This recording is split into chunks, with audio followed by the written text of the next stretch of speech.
ঢাকায় চলচ্চিত্রে বর্তমানে দেশীয় নায়িকাদের ব্যস্ততা কমে আসছে, যেখানে কলকাতার নায়িকাদের প্রভাব বৃদ্ধি পাচ্ছে। দেশে প্রতি বছর প্রায় অর্ধশতাধিক নতুন সিনেমা মুক্তি পেলেও দর্শকদের আকর্ষণ করতে ব্যর্থ হওয়ায় ব্যবসায়িক সাফল্য কমে যাচ্ছে। প্রযোজক ও পরিচালকরা মনে করেন দেশে নায়িকা থাকলেও দর্শকদের কাছে গ্রহণযোগ্য নায়িকার অভাব রয়েছে।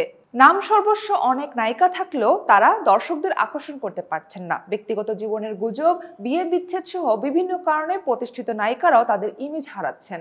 একসময় ঢালিউডে জনপ্রিয় ছিলেন মৌসুমী, শাবনূর, পপি, পূর্ণিমার মতো নায়িকারা। তাদের পরবর্তী প্রজন্মের নায়িকারাও এখন ব্যস্ততা হারাচ্ছেন। অপু বিশ্বাস, যিনি শাকিব খানের সঙ্গে জুটি বেঁধে ৭০টিরও বেশি সিনেমায় অভিনয় করেছেন, বর্তমানে সিনেমায় কম দেখা যাচ্ছে তাকে।